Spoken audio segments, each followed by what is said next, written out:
Hello everyone and welcome to Rodan Man's Reviews. So today we're taking a look at the G.I. Joe Classified Series Destro from Hasbro.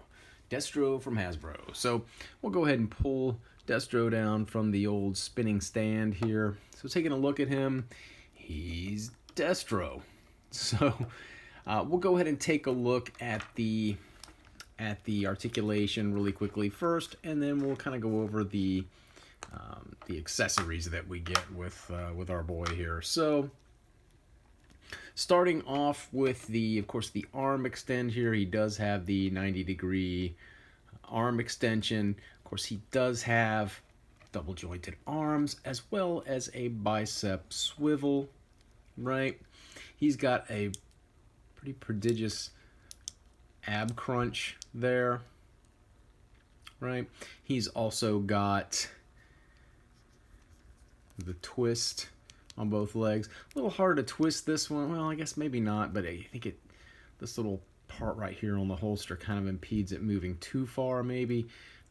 Maybe not. It's kind of okay. I guess that's fine. Made a liar out of me. It still can move, but it's probably going to be a little more difficult just with this strap that's hanging down from the belt. We do have double jointed legs. Knee, we have a foot that goes up, kind of point up, point down.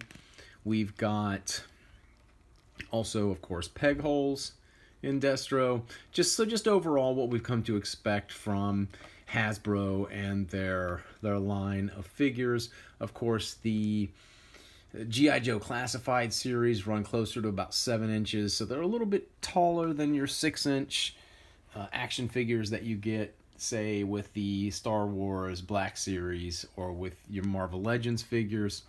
So he does have, as far as the head, he can look up. I think like the collar here, the way it comes up kind of impedes his head going too far up, but he can look down as well, right? His costume is kind of representative of the old Destro, but just a more modern looking costume, uniform, whatever you want to call it. He does have the all black, right, with these gray kind of shoulder pads, this kind of silvery looking thing going on his wristbands.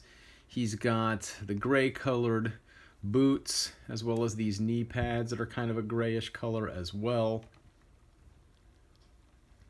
We do have, as far as his accessories, now he does come with, one of the things was this little necklace thing that he's wearing here with the little red ruby thing in the center of it, a little gold colored necklace.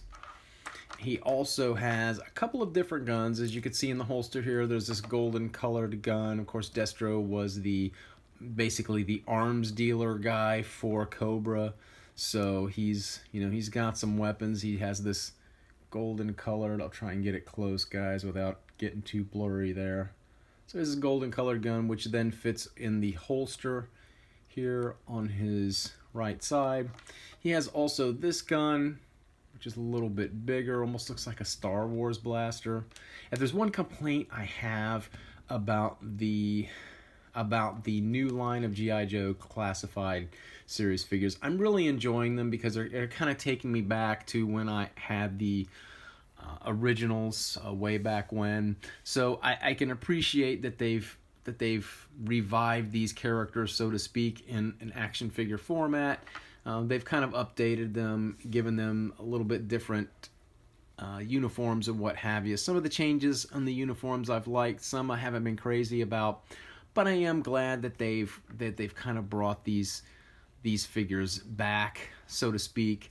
The only complaint that I really have is that the guns, for any of you that had those old figures or have seen those old figures, the old guns were based on real guns. The figures would have, like I remember there was a figure called Grunt, and Grunt had an M16, Snake Eyes had an Uzi, they had AK-47s, they had guns that were based on real life guns, and these guns that we have with this new line are kind of like these space age, does this thing exist or not type of thing. They look like weapons that are more futuristic, that are not based on any guns that you see in real life, you know. So I like that the guns that they had back in the old figures were kind of more, you know, based on reality, as it were. As far as other accessories, we do have this little case that he has here. It's, I guess, supposed to be some money there in the case, right, wrapped up in bands and what have you. If you wanted to, you could probably put the smaller gun in there. I don't know about the bigger gun. Maybe it'll fit. I haven't tried now. It's a little bit too long, even if you try and put it in there. See, we don't have enough room for it. But you know, this is, you know, his little case, and of course it's got the Cobra insignia on it, right? And it just kind of snaps. On the other side is the Cobra insignia in black. I don't know if you guys can see that or not. So yeah, but just overall a really cool figure. I'm enjoying the remake of these figures. I'm very glad to see. Some of them I like more than others, but I'm pretty much enjoying all of them. But if you get a chance to pick them up, I can definitely recommend them, especially if you're a fan of the old school G.I. Joe, you know, the old animated series, as well as the comic. I was kind of more into the comics back in the day than I was the animated series. The animated series was okay, the cartoon, but I was much more fan of the comic book from back then. I just thought it was really cool. So, Destro, a G.I. Joe Classified Series Destro from Hasbro. If you get a chance to pick him up, he definitely is really cool. He's got that silver head thing going on. Really cool figure just overall. So if you get a chance to pick him up, definitely do so. As always, guys, thank you for watching. Please like, please comment, please subscribe, and I will see you all next video.